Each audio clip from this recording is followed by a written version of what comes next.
ಇಂದು ಬುಧವಾರವಾಗಿದೆ. ಬುಧವಾರ ಎಂದ ತಕ್ಷಣದಲ್ಲಿ ಬುದ್ಧಿದಾಯಕನ ವಾರವಾಗಿರ್ತಕ್ಕಂಥದ್ದು.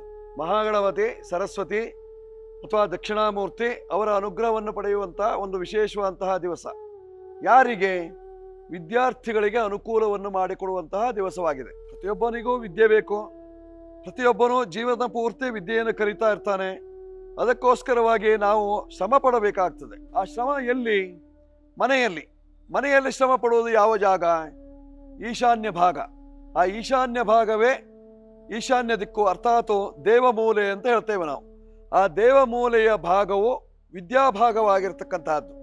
ವಿದ್ಯಾರ್ಥಿಗಳಿಗೆ ವಿದ್ಯಾಭಾಗ ಅರ್ಥಾತ್ ಈಶಾನ್ಯ ಭಾಗದಲ್ಲಿ ಮೂಲೆಯಲ್ಲಿ ಪೂರ್ವ ದಿಕ್ಕಿಗೆ ಅಭಿಮುಖವಾಗಿ ಅಥವಾ ಉತ್ತರ ದಿಕ್ಕಿಗೆ ಅಭಿಮುಖವಾಗಿ ವಿದ್ಯಾರ್ಜನೆಯನ್ನು ಮಾಡುವುದರಿಂದ ವಿದ್ಯಾಲಾಭವಾಗ್ತದೆ. ಅದೇ ದಕ್ಷಿಣ ದಿಕ್ಕಿಗೆ ಮುಖ ಮಾಡಿ ನೀವು ಕುಳಿತು ವಿದ್ಯೆಯನ್ನು ಮಾಡಿದರೆ ಕಲಿತ ವಿದ್ಯೆಗಳೆಲ್ಲವೂ ಸಹಿತವಾಗಿ ನಶಿಸಿ ಹೋಗ್ತದೆ.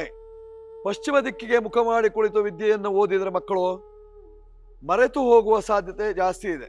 ಆದ್ದರಿಂದ ಪೂರ್ವಾಭಿಮುಖವಾಗಿ ವಿದ್ಯಾರ್ಜನೆಯನ್ನು ಮಾಡುವುದರಿಂದ ನಿಮಗೆ ಕಷ್ಟ ದೋಷಗಳು ಪರಿಹಾರವಾಗಿ ವಿದ್ಯಾರ್ಜನೆಯಲ್ಲಿ ಒಳ್ಳೆಯ ಅಂಕವನ್ನು ಪಡೆಯಲಿಕ್ಕೆ ಸಾಧ್ಯತೆ ಇರತಕ್ಕಂತಹದ್ದು. ವಿದ್ಯೆಯನ್ನು ಓದುವಂತಹ ಸಂದರ್ಭದಲ್ಲಿ ದೇವಮೂಲೆಯಲ್ಲಿ ಎತ್ತರದಲ್ಲಿ ಕೂಡಿರುವ ಹಾಗಿಲ್ಲ.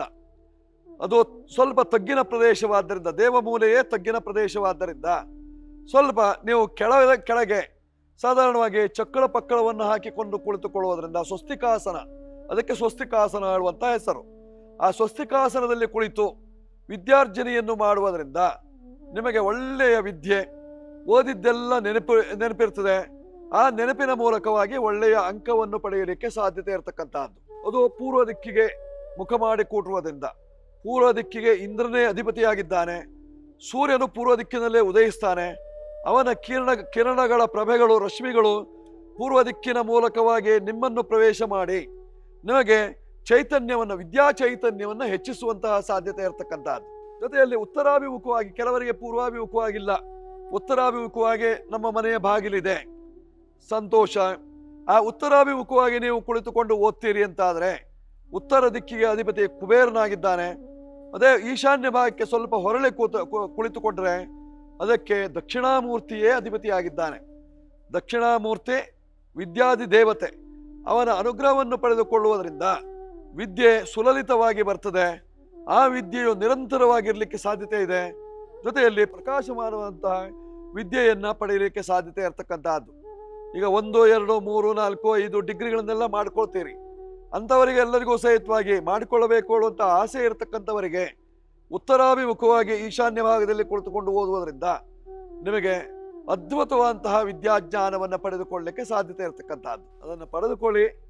ಆ ಭಾಗ ವಿದ್ಯಾಭಾಗ ಅರ್ಥಾತ್ ದೇವಮೂಲೆ. ಅಲ್ಲಿ ವಿದ್ಯೆ ಸದಾಕಾಲದಲ್ಲೂ ನೆಲೆಸಿರ್ತದೆ. ಅದನ್ನು ಬಳಸಿಕೊಳ್ಳಿ, ಶುಭವಾಗುತ್ತೆ. ಮಕ್ಕಳಿಗಾಗಿ, ವಿದ್ಯಾರ್ಥಿಗಳಿಗಾಗಿ, ವಿದ್ಯಾಜ್ಞಾನಾರ್ಥಿಗಳಿಗಾಗಿ ಮಾಡಿಕೊಳ್ಳಿ, ಶುಭವಾಗ್ತದೆ.